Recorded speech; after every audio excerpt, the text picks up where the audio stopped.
الحمدللہ رب العالمین والصلاة والسلام علی سید الانبیاء والمرسلین اما بعد فاعوذ باللہ من الشیطان الرجیم بسم اللہ الرحمن الرحیم الصلاة والسلام علیک یا رسول اللہ وعلی آلک واصحابک یا حبیب اللہ الصلاة والسلام علیک یا نبی اللہ وعلی آلک واصحابک یا نور اللہ۔ سرکار دو عالم صلی اللہ تعالی علیہ وآلہ وسلم کا فرمان خوشگوار ہے، اپنی مجلسوں کو مجھ پر درود پڑھ کر آراستہ کیا کرو، تمہارا درود پڑھنا کل بروز قیامت تمہارے لیے نور ہوگا۔ صلو علی الحبیب اللہم صلی وسلم وبارک علی سیدنا و مولانا محمد معدن الجود والکرم وعلی آلہ وصحبہ وبارک وسلم صلاۃ و سلام علیک یا سیدی یا رسول اللہ۔ ایک بار پھر دارالافتاء اہل سنت کے آفیشیل فیس بک پیج پر ہم یہ سلسلہ لے کر دوبارہ حاضر ہوئے ہیں۔ آپ کے سوالات ہوں گے اور انشاءاللہ عز و جل قرآن و سنت کی روشنی میں ان کے جوابات دیے جائیں گے۔ تو اس وقت سوالات کا سلسلہ الحمدللہ شروع ہو چکا ہے۔ آپ سوالات کریں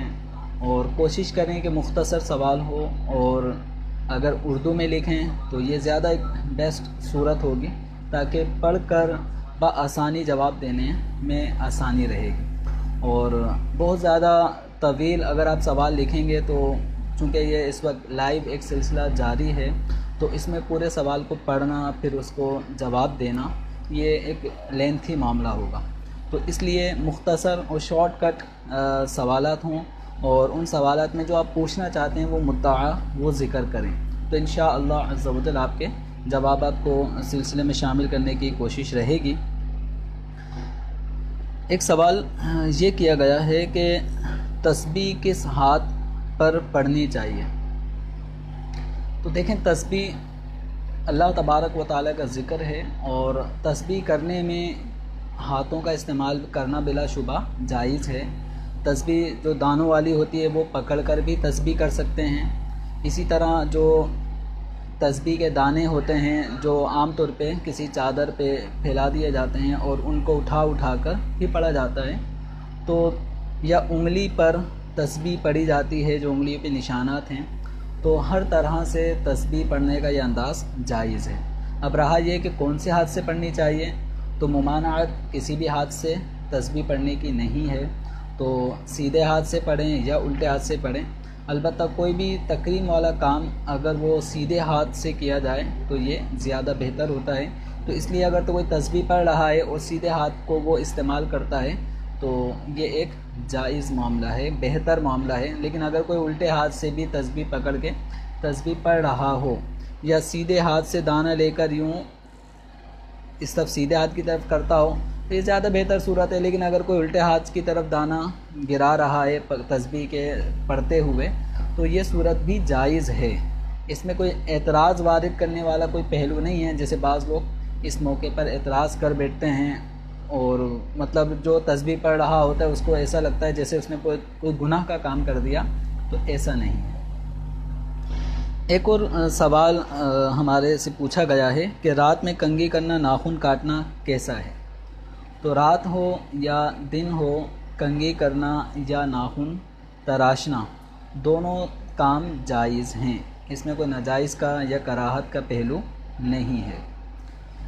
ایک اور سوال شاکر رضا صاحب وہ فرما رہے ہیں کہ قربانی کس وقت فرض ہوتی ہے، مطلب مال کے اعتبار سے یا پھر کسی اور وجہ سے بھی؟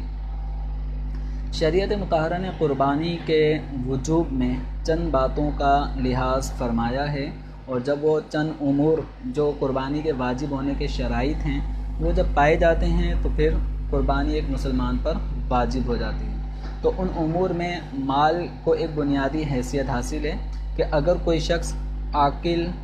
بالغ ہو، اور اب وہ مرد ہو یا عورت ہو، اور مقیم ہو، مسافر نہ ہو، کہ شریعت مطہرہ نے مسافر پر قربانی واجب نہیں فرمائی، چاہے وہ ارب پتی کروڑ پتی ہو، لیکن وہ مسافر ہے قربانی کے دنوں میں، مسافر شرعی ہے، تو اس کے اوپر قربانی واجب نہیں ہے، تو مقیم ہونا بھی ضروری ہے، اور ساتھ ہی ساتھ اس کا مالدار غنی صاحب نصاب ہونا بھی ضروری ہے۔ صاحب نصاب ہونے سے مراد یہ ہے جیسے آج کل فی زمانہ چاندی کا ریٹ کوئی 700 روپے 720 یا 730 روپے تولہ چاندی چل رہی ہے، تو اس حساب سے اگر ہم چاندی کا نصاب دیکھتے ہیں 52.5 تولہ چاندی، تو یہ تقریباً 38,000 روپے کے قریب بن جاتی ہے، یعنی 40,000 سے کم میں چاندی کا نصاب بن جاتا ہے۔ تو اگر کسی شخص کے پاس قرض وغیرہ سے زائد، حاجت اصلیہ سے فارغ اگر اتنا مال و اسباب ہے، چاہے وہ روپے پیسوں کی صورت میں ہو، پرائز بونڈ کی صورت میں ہو، یا اس کے خالی پلاٹ کی صورت میں ہو، یا بیکار سامان اس کا پڑا ہوا ہے اور اس میں 52.5 تولہ چاندی سے زائد مالیت کا قرض اور حاجت اصلیہ سے فارغ اگر مال کا وہ مالک ہے، تو اس کے اوپر قربانی واجب ہوتی ہے۔ مزید اس کی ڈیٹیل اور تفصیل جاننا چاہیں کہ قربانی کس پر واجب ہے، تو امیر اہل سنت دامت برکاتہ العالیہ کا جو رسالہ ہے ابلق گھوڑے سوار، اس کے اندر قربانی سے متعلق بہت ہی بنیادی معلومات ذکر کی گئی ہیں۔ ان میں قربانی کس پر واجب ہے، تو یہ بھی ڈیٹیل کے ساتھ 1-2 صفحے پر اس کا بھی جو معلوماتی جو مسائل ہیں جو ایک مسلمان کو معلوم ہونا چاہیے وہ اس میں مذکور ہیں، تو ضرور اس رسالے کا مطالعہ فرمائیں۔ آگے مشاب شاہ ہیں کہ گھر والے شادی نہیں کر رہے، اب کیا کریں؟ تو دیکھیں، اب شادی نہ کرنے کے معاملات کیا ہیں، وجوہات کیا ہیں، یہ اس وقت سوال میں مذکور نہیں ہے۔ تو ایک آدمی جو اپنی عورت کا مہر ادا کرنے پہ قادر ہو، اس کا نان و نفقہ دینے پہ قدرت رکھتا ہو، اور ازدواجی معاملات میں بھی کوئی رکاوٹ نہ ہو، تو ایسی صورت میں حالت اعتدال میں شادی کر لینا ایک آدمی کے لیے سنت ہے۔ تو اب گھر والوں کا نکاح نہ کرنا ایسے موقع پر، اور اگر کسی بیٹے یا بیٹی کا اس طرح کے معاملات میں گناہ میں پڑنے کا شدید خطرہ ہو، تو یہ والدین کے لیے بھی اچھی بات نہیں ہے۔ تو لہذا اگر شادی میں کوئی شرعی رکاوٹ نہ ہو تو اپنی اولاد کی شادی میں تاخیر نہیں کرنی چاہیے۔ فیض احمد بھائی یہ سوال کر رہے ہیں کہ میں اپنی اہلیہ کو حج پہ بھیجنا چاہتا ہوں سوتیلے بھائی کے ساتھ، کیا اسلام میں اس کی اجازت ہے؟ اب سوتیلے بھائی سے ان کی مراد کیا ہے؟ اپنے سوتیلے بھائی، یا اپنے بھائی، یا بیوی کے سوتیلے بھائی؟ تو اگر بیوی کے سوتیلے بھائی ہونا مراد ہیں، سوتیلا بھائی ایک تو ان معنوں میں ہوتا ہے کہ جیسے مثال کے طور پہ ان کی اہلیہ کے والد نے 2 شادیاں کی ہیں، اور ایک بیوی سے ان کی اہلیہ کی پیدائش ہے، اور ایک بیوی سے ان کے سوتیلے بھائی کی ولادت ہوئی، تو اس اعتبار سے اگر وہ سوتیلے بھائی ہونا مراد ہیں تو بیوی کا یوں سوتیلا بھائی کہ جن میں ان کے یعنی ان کی اہلیہ کے والد کی دوسری بیوی سے جو اولاد ان کے والد کی ہے تو وہ بھی محارم ہوتے ہیں، تو یوں بھی وہ اپنے محرم سوتیلے بھائی کے ساتھ ایک عورت حج پر جا سکتی ہے۔ آگے ایک اور سوال یہ کر رہے ہیں کہ ایک عورت سفر حج کے لیے اپنے 13 سالہ بیٹے کے ساتھ کیا جا سکتی ہے یا نہیں؟ تو 13 سال کی جو عمر ہے، عام طور پہ ایک لڑکا 12 سال سے لے کر 15 سال کی عمر کے درمیان بالغ ہو سکتا ہے۔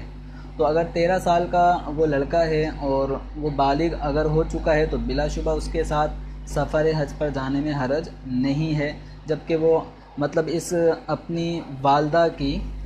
حفاظت بھی کر سکتا ہو اور سفر حج کے معاملات میں ان کے کام آ سکتا ہو، اور یہ بالکل جائز ہے اور سفر کر سکیں گے۔ اسی طرح آگے ایک اور سوال یہ کیا جا رہا ہے کہ کیا طواف کرتے وقت خانہ کعبہ کو دیکھنا منع ہے؟ دیکھیں، کعبۃ اللہ شریف کی طرف دوران طواف سینہ کرنا اس کی اجازت نہیں ہے، یہ منع ہے۔ البتہ طواف ہو رہا ہو، سینہ کعبۃ اللہ شریف کی طرف نہیں ہے، لیکن کعبۃ اللہ شریف کو اس طرح سے طواف کے دوران دیکھنا، گردن پھیر کر دیکھنا جس میں سینہ کعبۃ اللہ شریف کی طرف نہ ہو، تو اس میں کوئی حرج نہیں ہے۔ ایک اور سوال یہ کیا گیا کہ دوسرے کے خرچ سے نفلی حج کرنا کیسا ہے؟ تو اگر کوئی شخص کسی کو حج پر بھیج رہا ہے اور وہ اپنے خرچے پر، مثال کے طور پہ جیسے ہم سے جو سوال جن صاحب نے کیا ہے، اگر کوئی دوسرا کوئی عزیز، ان کا کوئی دوست یا بھائی، وہ اپنے خرچے پر انہیں حج کے لیے بھیج رہا ہے اور یہ نفلی حج کر رہے ہیں، تو نفلی حج کرنا جائز ہے۔ تو بہتر یہ ہے کہ اگر ان کے اوپر اگر یہ پہلی مرتبہ حج کر رہے ہیں تو یہ فرض حج کی نیت کر لیں۔ تو فرض حج کی نیت کر لینے سے ان کا فرض، اگر پہلے ان پر انہوں نے حج نہیں کیا تھا تو فرض حج کی نیت کر لینے سے ان کا حج فرض ادا ہو جائے گا۔ آئندہ کبھی زندگی میں یہ مالک نصاب ہوئے اور صاحب استطاعت ہوئے تو ان پر دوبارہ حج فرض نہیں ہوگا، کہ زندگی میں ایک مرتبہ حج فرض ہوتا ہے، چاہے آدمی اپنے مال کے ذریعے وہ فرض حج ادا کر لے یا کسی اور کے دیے ہوئے مال سے حج کر لے، تو اس طرح بھی سفر حج ادا کر لینے سے فرض حج ادا ہو جاتا ہے۔ ایک اور سوال یہ کیا گیا ہے کہ والدین کے منع کرنے کے باوجود نفل حج کرنا کیسا؟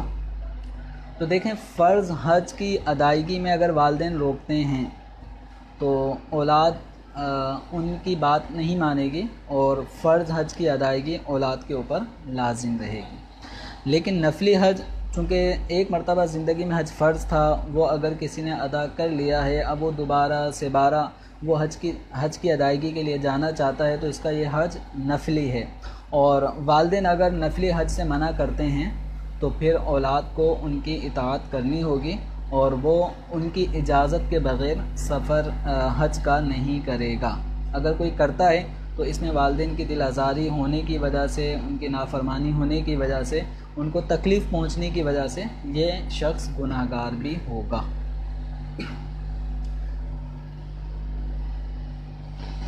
آگے یہ سوال، چونکہ اس وقت ہمارے ایک کثیر حجاج کرام، جس میں مرد حضرات بھی ہیں، خواتین بھی ہیں،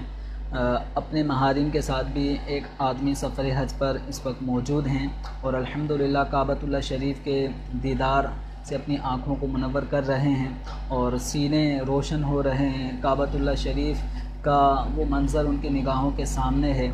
تو اب یہ سوال یہ کیا گیا ہے کہ مرد عورت ایک ساتھ طواف کر رہے ہوتے ہیں تو اس دوران کیا احتیاط کرنی چاہیے؟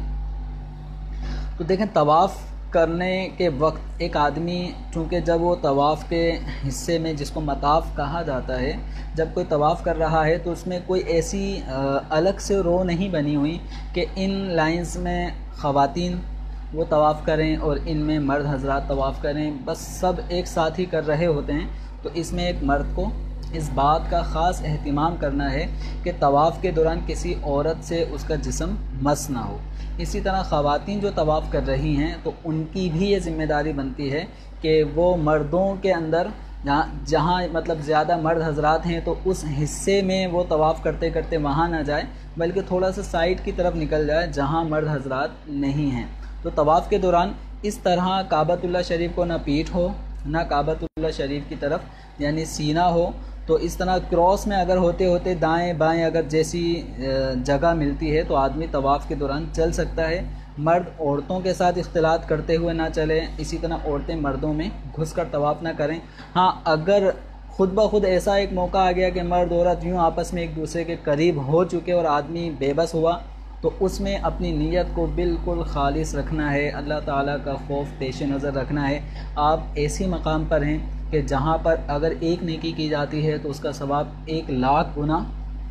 بڑھا دیا جاتا ہے، اور ایسے مقام پر ہیں کہ جہاں ایک گناہ بھی 1,00,000 درجے لکھا جاتا ہے۔ تو اپنی نیتوں کو، اپنے خیالات کو بہت زیادہ پاکیزہ رکھنے کی ضرورت ہے۔ آگے ایک سوال جنید احمد صاحب ہیں، وہ فرما رہے ہیں کہ اپنے پروڈکٹ پر تصویر لگا کر فروخت کرنا کیسا ہے؟ تو تصویر اگر جاندار کی ہے تو جاندار کی تصویر اپنی پروڈکٹ پہ اگر کوئی چھاپتا ہے، بنواتا ہے جاندار کی، ٹھیک ہے، جاندار کے چہرے کی، تو ایسی تصویر چھپوانا، بنوانا جائز نہیں ہے۔ البتہ اگر کوئی دوسری تصویریں ہیں جس میں چہرہ واضح نہیں ہوتا، یا جاندار کی ہے لیکن چہرہ واضح نہیں ہوتا، یا بے جان چیز کی کوئی تصویر اگر چھپواتا ہے تو اس میں کوئی حرج نہیں ہے۔ آگے ایک سوال یہ کیا جا رہا ہے کہ جس ملازمت میں جھوٹ بولنا پڑے اس کا حکم۔ تو دیکھیں، ملازمت ہو یا زندگی کے کسی بھی شعبے سے تعلق ہو، جہاں شریعت مطہرہ نے جھوٹ کی گنجائش رکھی ہے ان کے علاوہ کوئی بھی معاملہ ہو تو وہاں جھوٹ نہیں بول سکتے۔ جھوٹ بولنے کی کہاں گنجائش ہے؟ مثال کے طور پہ جیسے اگر سچ بولنے کی وجہ سے دو مسلمانوں کے درمیان فساد پیدا ہو سکتا ہے یا دو مسلمانوں کے دلوں کو ہم ایک دوسرے کے قریب لانا چاہتے ہیں تو وہاں شریعت مطہرہ نے جھوٹ بولنے کی ایک گنجائش رکھی ہے کہ مثلا یوں بولا جائے گا کہ یار فلاں تو آپ کی بڑی تعریف کر رہا تھا، تو جب کوئی اپنے بارے میں تعریفی جملے سنتا ہے تو تھوڑا خوش ہو جاتا ہے اور اگلے شخص کے بارے میں تھوڑا اس کا جو غصہ تھا وہ ٹھنڈا ہو جاتا ہے، تو یوں یہ بھی کچھ نہ کچھ بول ہی دے گا، ہاں یار وہ بھی اچھا ہے بس وہ تھوڑی سی بات خراب ہو گئی تھی۔ اب یہ گویا اس نے بھی ایک اچھائی بیان کی، اب آپ پہلے شخص کے پاس جس کے بارے میں آپ نے ایک فرضی ایک جملہ اس کے بارے میں کہہ دیا تھا، اس کو جا کے کہیں کہ فلاں آپ کے بارے میں اچھے جذبات رکھتا ہے، تو یوں مسلمانوں کے درمیان ایک قربت ہوگی اور ایک دوسرے کے وہ ان کے دل ایک دوسرے کے قریب آ جائیں گے۔ تو اس طرح چند ایک مقامات ہیں جہاں پہ شریعت مطہرہ نے جھوٹ کی گنجائش رکھی ہے، تو اب وہاں جھوٹ بولنا گناہ نہیں ہوتا بلکہ وہ ایک شریعت کے دائرے میں ایک جواز کے دائرے میں آ جاتا ہے۔ لیکن ہمارے معاشرے میں جھوٹ چھوٹی چھوٹی سی باتوں پر بلا وجہ بولا جا رہا ہوتا ہے، اور اس قدر کثرت کے ساتھ جھوٹ بولنے کی لوگوں میں عادت پڑ چکی ہے کہ اب اگر وہ سچ بھی کہہ رہا ہوتا ہے تو چونکہ اس نے اپنے آپ کو اتنا جھوٹ بول بول کے لوگوں کا اعتماد اپنے اوپر سے ختم کر دیا ہوتا ہے کہ کسی موقع پر وہ سچ بھی بولے تو لوگوں کو اس کی بات پہ یقین نہیں آتا۔ تو ملازمت کے دوران بھی جھوٹ بولنا پڑتا ہو اگر کسی کو تو شرعی حوالے سے اس کی اجازت نہیں ہے۔ تاجر کو اس بات کا حکم ہے کہ اپنی چیز کا جو بھی وصف ہے وہ پورا بیان کرے کہ یہ چیز ایسی ہے، یہ چیز میں نے اگر بتانی ہی ہے قیمت کہ یہ چیز مجھے کتنے کی پڑی ہے تو سچ بتائیں۔ عام طور پہ ہوتا یہ ہے کہ اگر میں 100 روپے کی بیچنا چاہتا ہوں تو میں اپنی قیمت خرید اس کو 90 روپے بتاؤں گا، 95 روپے بتاؤں گا، حالانکہ وہ 70 روپے کی خریدی ہوتی ہے۔ تو اس طرح جھوٹ بولنے کی اجازت نہیں ہے۔ تو ملازمت کے دوران بھی جھوٹ بولنا اگر کسی کو پڑتا ہے تو وہ اپنے اس عمل پہ غور کرے اور اس بات کو ذہن نشین کر لے کہ نبی کریم صلی اللہ تعالی علیہ وآلہ وسلم نے ارشاد فرمایا ہے کہ مومن کذاب نہیں ہوتا،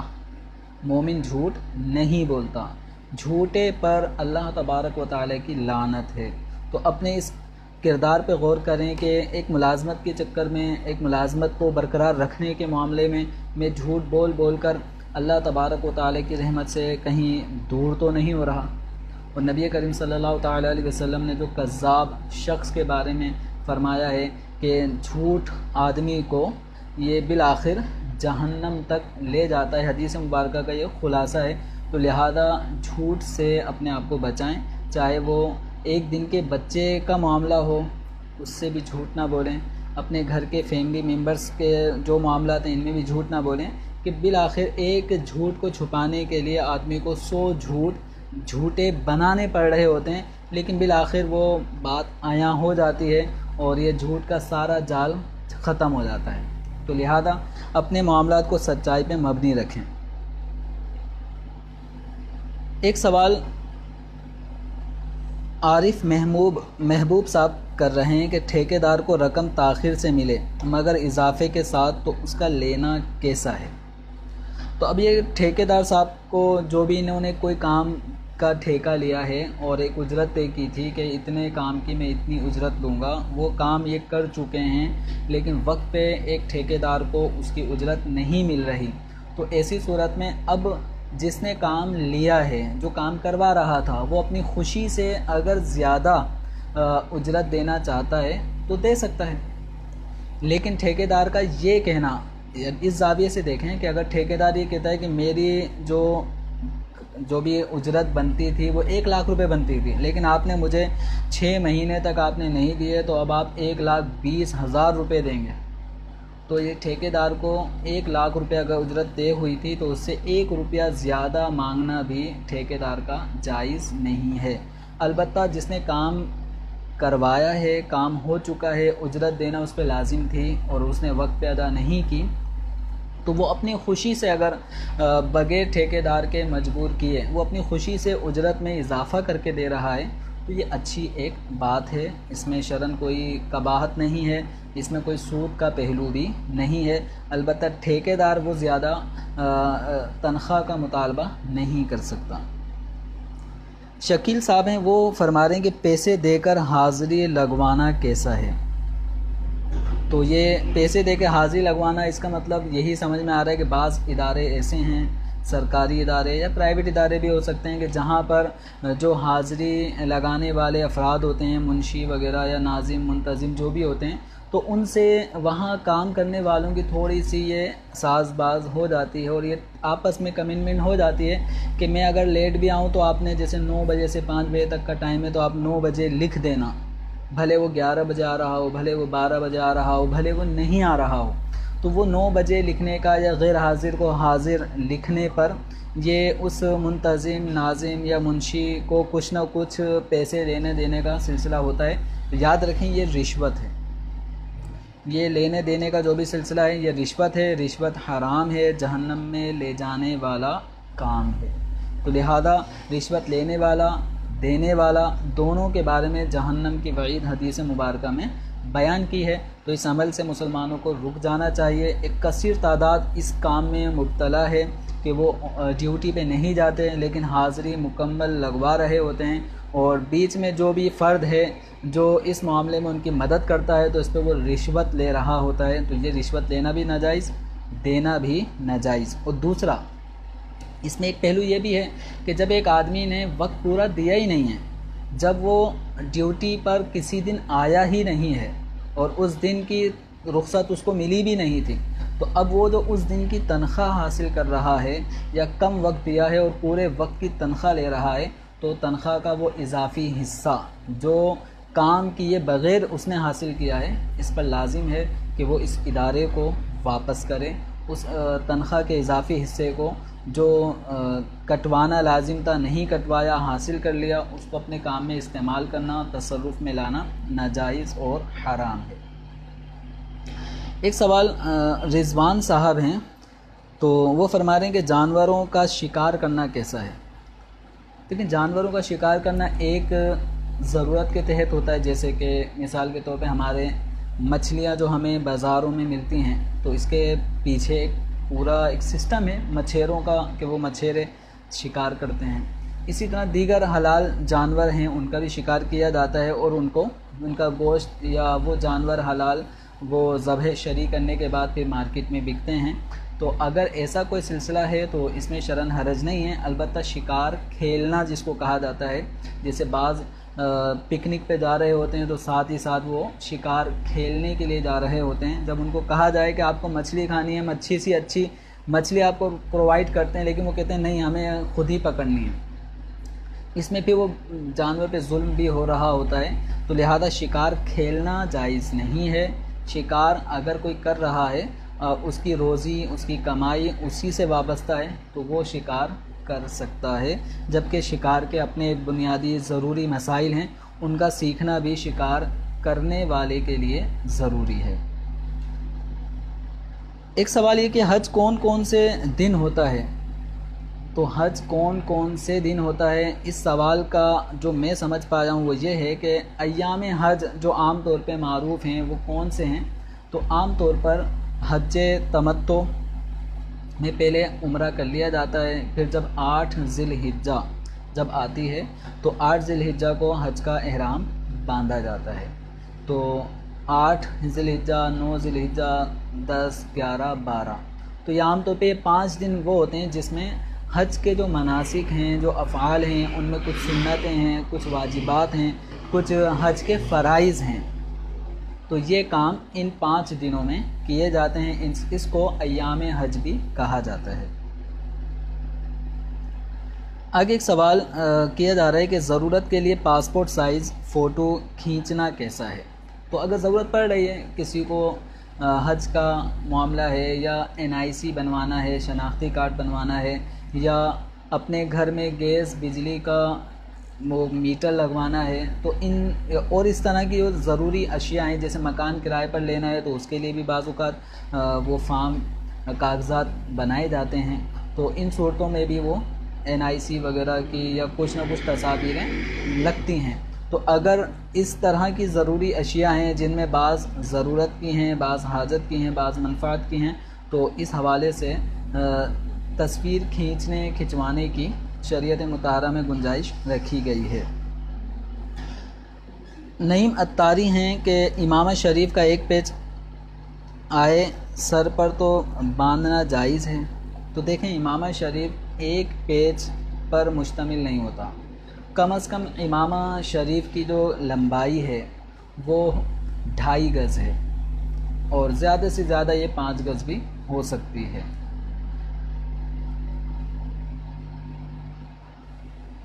آگے ایک سوال محمد عارف صاحب کر رہے ہیں کہ طلاق کے بعد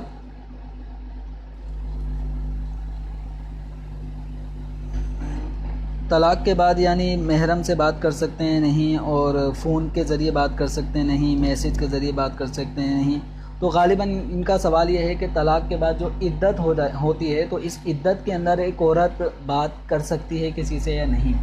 تو ضرورت کے تحت عورت اگر کسی اجنبی سے، جیسے ڈاکٹر سے بات کرنی ہے، یا عورت کہیں کسی جگہ کام کر رہی تھی، روزگار تھا، اور وہاں اس کو فون پہ بات کرنے کی ضرورت پڑ رہی ہے،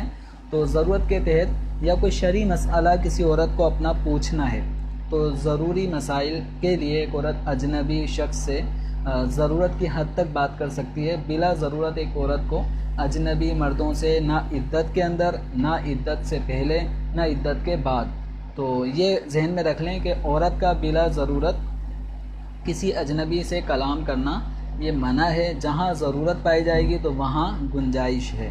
تو عدت میں بھی یہی معاملہ ہے کہ جہاں ضرورت ہے وہاں وہ بات کر سکتی ہے، ورنہ نہیں۔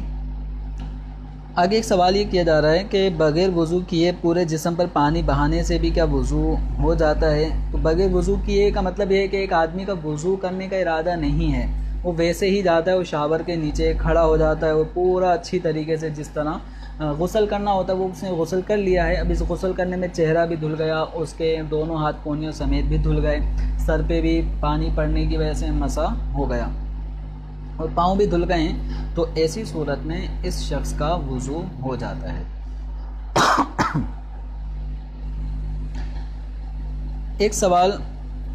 وعدہ اور معاہدہ پورا نہ کرنے والے کی کیا سزا ہے؟ ایک مسلمان جب وعدہ کرتا ہے تو وعدہ خلافی کرنا ایک مسلمان کو زیب نہیں دیتا۔ قرآن پاک میں بھی ہے وَأَوْفُوا بِالْعُقُودِ، اپنے معاہدوں کو پورا کرو۔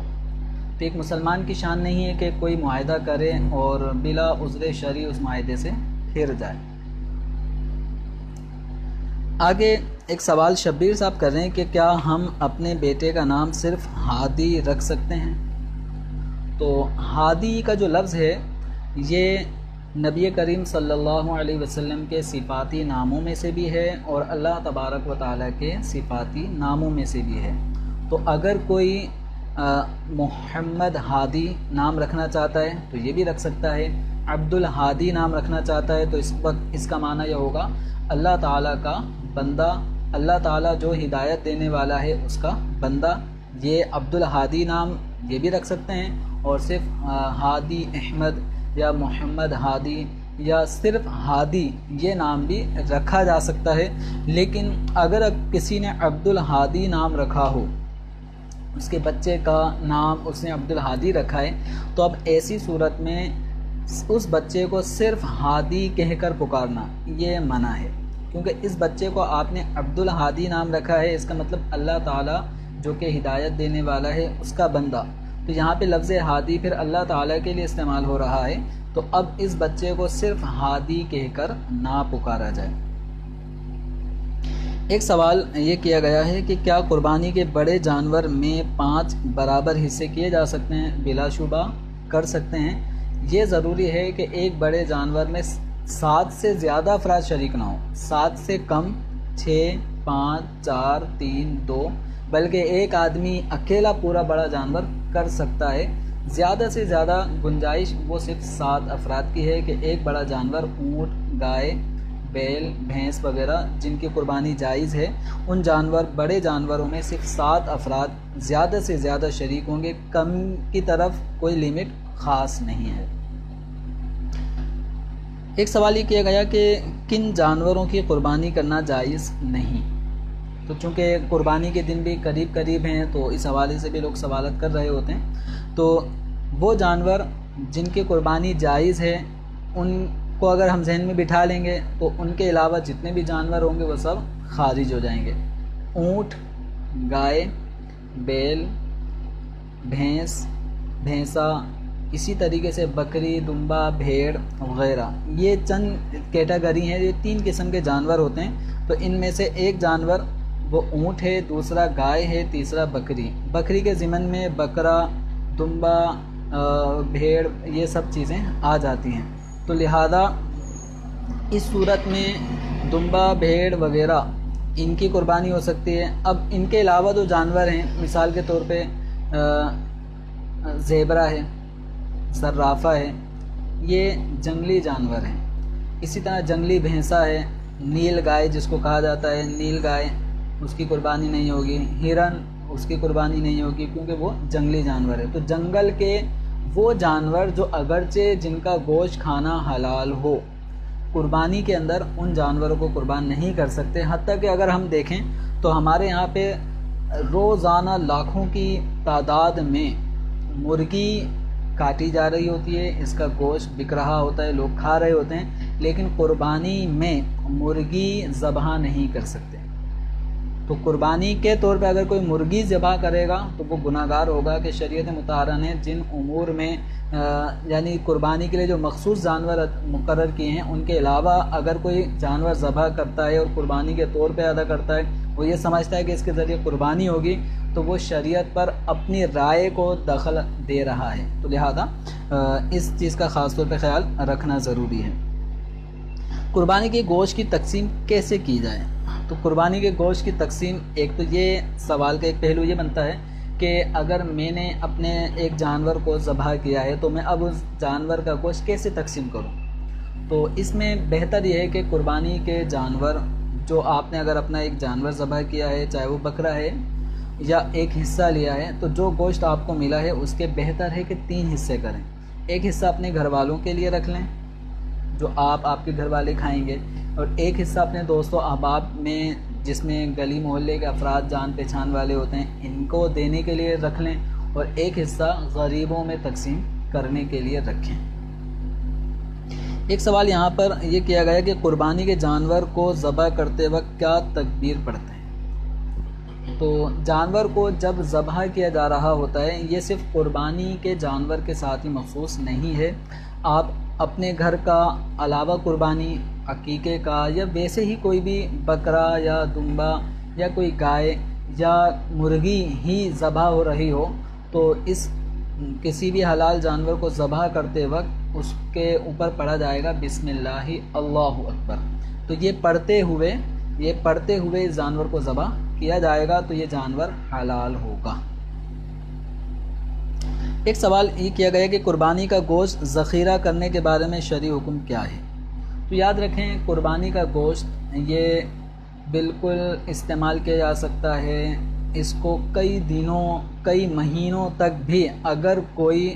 فریز کر کے رکھتا ہے، محفوظ کر کے رکھتا ہے اور وقتاً فوقتاً اس کو استعمال کرتا ہے، شرعاً اس میں کوئی حرج نہیں ہے۔ لیکن اتنا ہے کہ کوئی بھی گوشت جیسی چیز اگر وہ بہت زیادہ اس کو فریز کر کے انسان رکھتا ہے تو استعمال کرتا ہے، تو جتنا زیادہ گوشت کو ہم رکھیں گے تو اتنا زیادہ اس کے اندر مضر اثرات پیدا ہونے کے خدشات ہیں۔ تو لہذا طبی حوالے سے میڈیکلی طور پہ اس چیز کا بھی خاص طور پہ خیال رکھا جائے۔ ایک سوال یہ کیا گیا کہ کیا قربانی سے قبل ناخن اور بال نہ کٹوانے سے ثواب ملتا ہے؟ تو یہ ہے کہ جو شخص قربانی کر رہا ہے، جس پہ قربانی واجب ہے، تو اس کے لیے بہتر یہ ہے اور سنت مستحبہ یہ ہے کہ وہ ذی الحجہ کے مہینے سے پہلے اپنے جسم کے غیر ضروری بالوں کو، ناخنوں کو جسم سے دور کر دے، اور جب تک اس کے جانور کی قربانی نہ ہو جائے اس وقت تک اس درمیانی 10، 11، 12 جو دن بنیں گے جانور قربان ہونے سے پہلے اپنے جسم سے غیر ضروری بالوں کو دور نہ کرے، ناخنوں کو دور نہ کرے۔ ہاں، ایک صورت یہ ہے کہ ایک آدمی کو اگر قربانی کا جو دن ہیں ان سے پہلے اگر کسی کو غیر ضروری بال صاف کیے ہوئے 40 دن کا عرصہ ہو جائے گا، یا ناخن اتنے بڑھ گئے وہ 40 دن ہو گئے. عام طور پہ لوگ ہاتھوں کے ناخن تو کاٹ لیتے ہیں، پاؤں کے ناخن کاٹنے کی طرف توجہ نہیں دیتے، 2-3 مہینے تک وہ ناخن بڑھ رہے ہوتے ہیں. تو یہ ایسے افراد غور کریں کہ اگر ناخن پاؤں کے یا ہاتھ کے یا غیر ضروری بال کاٹے ہوئے 40 دن تک تاخیر کرنا ناجائز، گناہ، مکروہ تحریمی کام ہے، تو قربانی کے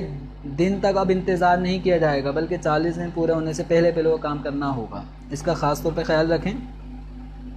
اور ایک صورت یہ ہے کہ اگر کوئی شخص قربانی کی استطاعت نہیں رکھتا تو شریعت مطہرہ نے اس غریب مسلمان کے لیے بھی یہ آسانی رکھی ہے کہ وہ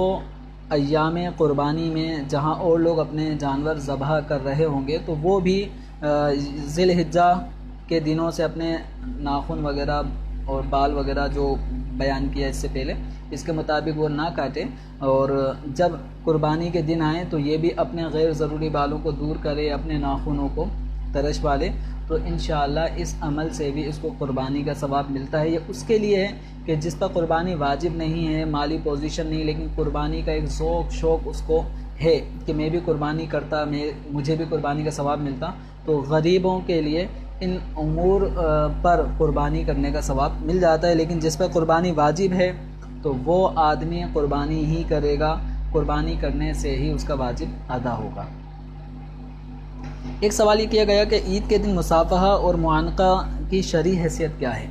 تو بلا شبہ مسلمانوں کا ایک دوسرے سے مصافحہ کرنا یہ سنت ہے، معانقہ کرنا یہ بھی سنت سے ثابت ہے. خاص عید والے دن اگرچہ سنت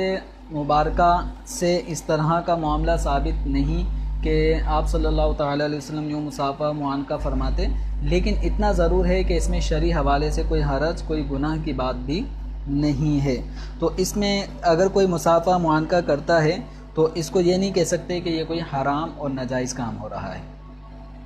ایک سوال یہ کیا گیا کہ کیا بیوی اپنے نام کے ساتھ شوہر کا نام جوڑ سکتی ہے؟ تو دیکھیں یہ عام طور پہ لوگوں میں ایک چیز پھیلائی جا رہی ہے، اور جس میں پھر احادیث کریمہ نسب تبدیلی کے حوالے سے جو احادیث ہیں ان کو یہاں پہ کوٹ کیا جاتا ہے، اور یہ بات لائی جاتی ہے کہ ایک عورت اپنے نام کے ساتھ شوہر کا نام اگر لائے گی تو یہ حرام کا مرتکب ہوگی. تو یاد رکھیں نسب بدلنے پر ممانعت فرمائی گئی ہے. ایک عورت اپنے نام کے ساتھ اگر وہ فرق کرنے کے لیے اور یاد رکھنے کے لیے کہ یہ فلاں کی بیوی اپنے نام کے ساتھ شوہر کا نام اگر لگاتی ہے، بطور نسب نہیں لگاتی، تو اس میں کوئی حرج نہیں ہے. سوال یہ کیا گیا کیا نہی عن المنکر علماء کی ذمہ داری ہے؟ تو دیکھیں ہر مسلمان کی ذمہ داری ہے کہ وہ اپنی استطاعت کے مطابق نہی عن المنکر کرے. نہی عن المنکر کا معنی یہ ہے کہ کوئی برائی دیکھے تو اس برائی سے روکے. تو ایک عالم دین اس پر بھی یہ فریضہ بنتا ہے کہ وہ اپنے دائرے کار کے مطابق دیکھے کہ کسی کو کسی گناہ میں مبتلا دیکھتا ہے اور اس عالم دین کو یہ لگتا ہے کہ میں اس کو منع کروں گا تو یہ اس برائی سے رک جائے گا، تو عالم دین کی ذمہ داری ہے کہ اس کو منع کریں.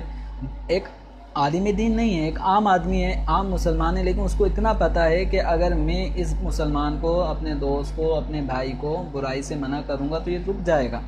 تو اس پر بھی لازم ہوگا. تو یہ نہی عن المنکر اور امر بالمعروف، یہ جو دو کام ہیں، اچھائی کا حکم دینا اور برائی سے منع کرنا، یہ ہر مسلمان کی ذمہ داری ہے. اس کو صرف اور صرف علماء کی ذمہ داری نہیں قرار دیا جا سکتا. ہر مسلمان اپنے اپنے طور پر اس ذمہ داری کو نبھانا اس کے لیے ضروری ہے. عبد الراشد صاحب ہیں، وہ فرماتے ہیں کہ ہاف شرٹ پہن کر نماز پڑھنا کیسا ہے؟ تو ہاف شرٹ سے شاید ان کی مراد یہ ہوگی جو میں سمجھ پا رہا ہوں کہ آدھی آستین کے شرٹ پہننا. تو آدھی آستین کی شرٹ پہن کر نماز پڑھنا یہ جائز ہے. البتہ ہاف آستین کی شرٹ ایسا شخص پہنتا ہے کہ جو کبھی ہاف آستین کی شرٹ پہن کر کسی تقریب میں نہیں جاتا، اس کو عجیب سا لگتا ہے، تو ایسا آدمی اگر نماز پڑھے گا تو نماز میں کراہت تنزیہی پیدا ہوگی. ایک سوال یہ ہے کہ کیا ایک ہی وقت میں ایک سے زائد وظائف پڑھے جا سکتے ہیں؟ تو بلا شبہ پڑھے جا سکتے ہیں. ایک وقت میں ایک سے زائد وظائف، جیسے فجر کی نماز ہی کو لے لیں تو فجر کی نماز میں کئی وظائف ہیں، سورہ اخلاص پڑھنے کی اپنی ایک فضیلت ہے، اسی طریقے سے جو سورہ حشر کی آخری آیتیں ہیں ان کے پڑھنے کی اپنی ایک فضیلت ہے، تسبیحات فاطمہ اس کی اپنی ایک فضیلت ہے۔ تو یوں ایک وقت میں کئی وظائف کیے جا سکتے ہیں۔ ایک مقصد کو حاصل کرنے کے لیے بھی اگر اس مقصد کی تکمیل اور اس کے حصول میں چند وظائف اگر آپ پڑھ رہے ہیں بلا شبہ پڑھ سکتے ہیں۔ عوام میں تھوڑا سا یہ ہے کہ یہ وظائف آپس میں ٹکرا نہ جائیں، تو یوں نہ ہو جائیں، اس میں کوئی نقصان نہ ہو جائے، تو یہاں پر کوئی ایسا معاملہ نہیں ہے۔ یہ کوئی دوائیں نہیں ہیں کہ دواؤں کے اندر کوئی مطلب 100 پاور کی تھی، کوئی 200 پاور، کوئی 400 پاور، تو وہ آپس میں سائیڈ ایفیکٹس، یہ دواؤں میں سائیڈ ایفیکٹس ہو سکتے ہیں لیکن اللہ کے نام میں کوئی ایسا سائیڈ ایفیکٹ نہیں ہوتا۔ ایک سوال فیاض جاوید صاحب یہ فرما رہے ہیں کہ میرا سوال یہ ہے کہ کیا عورت کو محرم یا غیر محرم سے سر پر شفقت لینا جائز ہے؟ عام طور پہ یہ بھی ہمارے معاشرے میں ایک غلط سلسلہ رسم چل پڑی ہے کہ اپنی محارم عورتوں پہ شفقت بھرا ہاتھ پھیریں نہ پھیریں، لیکن غیر محرم عورتیں آتی ہیں، جیسے بعض پیر صاحبان ہوتے ہیں، ان کے بارے میں یہ سننے کو ملتا ہے کہ اپنی مریدنیوں کے سروں پہ ہاتھ پھیر رہے ہوتے ہیں، شفقت دے رہے ہوتے ہیں۔ تو دیکھیں، سب سے بڑھ کر پیر وہ نبی کریم صلی اللہ تعالی علیہ وآلہ وسلم ہیں۔ آپ صلی اللہ تعالی علیہ وسلم کا دست مبارک کسی بھی غیر محرم عورت سے آپ نے مصافحہ نہیں کیا، اس کے سر پر ہاتھ نہیں پھیرا۔ تو اس حوالے سے ہمارے پیر حضرات کو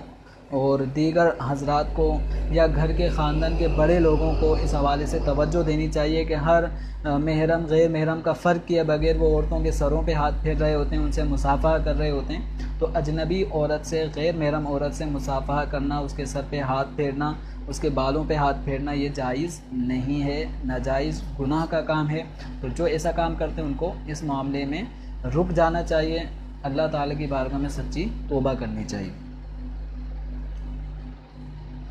کافی سوالات الحمدللہ اس سلسلے کے اندر ہم نے شامل کیے ہیں، اور بہت سارے سوالات ہم ٹائم کو دیکھتے ہوئے اس وقت اس سلسلے میں شامل کرنے سے قاصر ہیں۔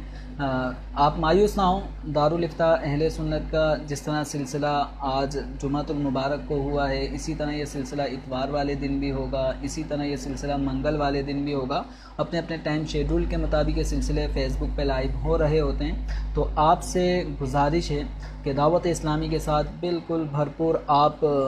جڑے رہیے، اس ماحول سے منسلک رہیے، اور علم دین کی جو ایک شمع دعوت اسلامی لے کر چلی ہے، یہ روشن کر رہی ہے، تو اس میں آپ بھی حصہ ملائیں، دیے سے دیا جلاتے رہیں، علم کے نور سے سارے عالم کو جگمگا دیں، روشن و منور کریں۔ اور اگر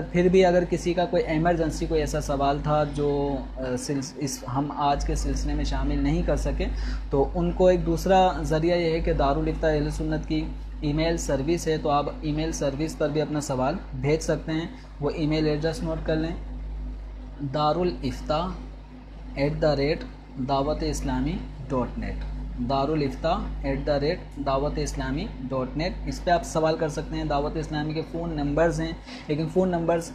پر جو جواب دیے جاتے ہیں ان کی ایک محدود ٹائمنگز ہیں، تو وہ صبح 10 بجے سے لے کے شام 4 بجے تک، جمعۃ المبارک کے علاوہ یہ 6 دن ہماری یہ سروس ہے۔ یہ بھی 4 نمبرز ہیں، 0300 022 011 2 کے بعد 345۔ ایک دفعہ اور نمبر نوٹ کر لیں، 0300 022 011 2 کی جگہ 345 بھی آپ لکھ سکتے ہیں۔ تو ان نمبرز پہ آپ شرعی مسائل پوچھ سکتے ہیں۔ اللہ تبارک و تعالی آج کا جو ہم نے یہ سلسلہ کیا ہے اور آپ کے سوالات کو سلسلے میں شامل کیا ہے، اس سلسلے کو اپنی بارگاہ میں شرف قبولیت عطا فرمائے، اور علم دین کی جو ایک ترویج و اشاعت کا دعوت اسلامی ایک سلسلہ لے کے چلی ہے، اللہ تعالیٰ اس میں ہم سب کو حصہ دار بننے کی توفیق عطا فرمائے۔ آمین بجاہ النبی الامین صلی اللہ تعالی علیہ وآلہ وسلم۔